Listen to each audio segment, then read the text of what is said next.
To the eclectic ecclesiastic, says Bill, my confession dates back to a Christmas Eve way back in the heady 1990s. After getting an early start from work, I headed straight down to the local hostelry, you understand, to meet up with the usual suspects for a few jars before heading home. I was still living at home with my mum, my dad, my brother and sisters at the time.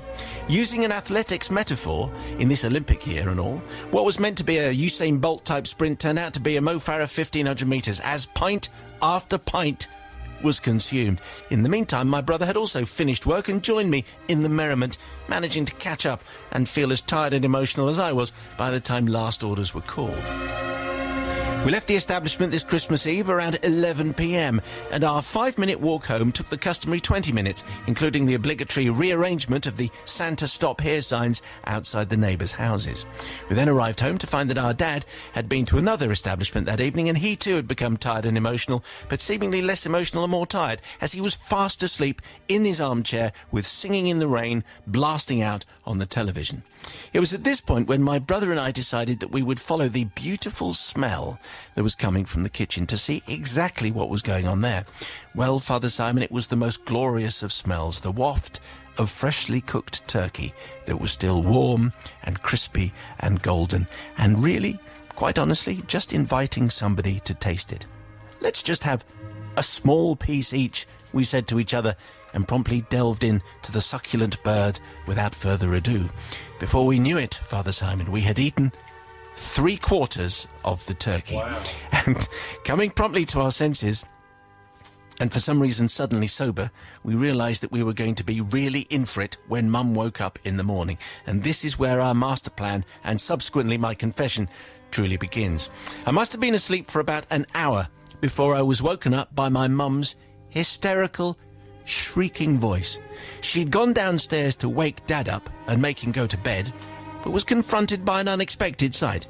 Dad was still asleep in the armchair, with a turkey leg in his hand, and one large but 3/4 eaten turkey on the chair next to him. Yes, my brother and I had planted the evidence and made a fast exit. It was the perfect crime. Dad had drunk so much, he couldn't actually remember getting in, and although he didn't remember eating the turkey, didn't remember not eating the turkey, so guilty as charged. The grease that we smeared on his lips must also have made it seem a lot more likely that he was indeed the greedy, guilty party. It was at the dinner table the next day, Christmas Day, and the pangs of guilt hit us.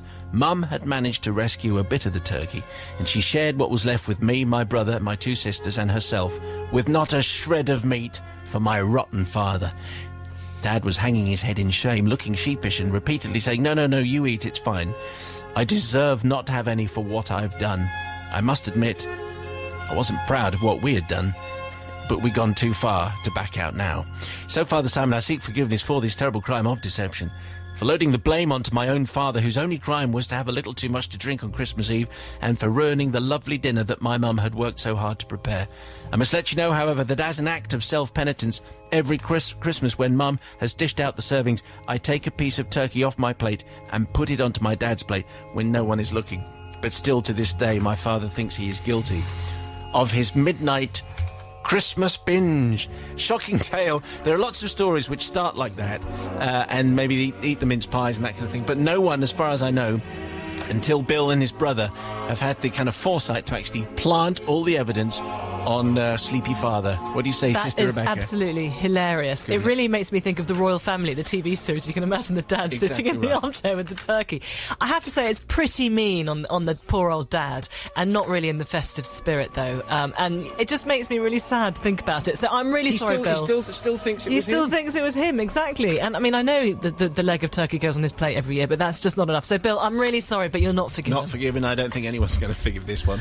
Well, I think this is one of those stories that is going to be told again and again throughout the years, and everyone will laugh about it, won't they? And I think it was a great idea. It's the sort of thing that's just funny. Nobody really got hurt, and the only people who did get hurt, I felt sorry for the mum, because Mum was cross. Yeah, she was really shamed. cross, and she'd gone to a lot of trouble to get the turkey done and everything.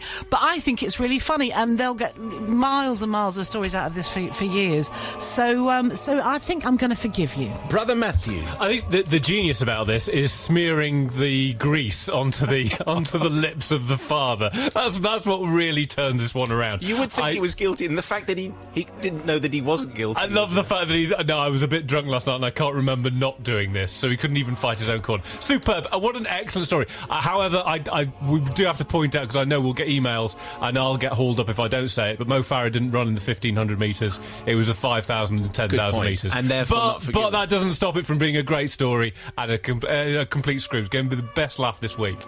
OK, now we're making an occasional appearance, Brother Nigel. Well, Bill and Ben, they should get enterprise grants. That was so clever, and I thought it was really good. And using the chicken leg as well to plant that on Dad. No wonder he was tired and emotionally. 4 children, finding solace in alcohol.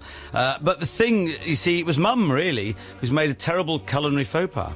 But she's cooked the turkey the night before, which you should never do. We talked about that recently, because you don't want to be doing that. You want to cook them quickly, but shortly, as short a pace as so it's her fault. Really, yes, for going too soon. Good. Mum peaked too soon on this occasion. So Bill and Ben, the brothers, I do, and even Dad. I mean, you know, gluttony, unconscious gluttony. So yeah, cook it on the morning. Cook it quickly. Don't stuff it, and keep it as succulent. Keep it breast side down. There you go, Mum. But that's the turkey. Forgiven or not forgiven? Oh, absolutely forgiven. Oh, absolutely forgiven. Yes, OK. yes.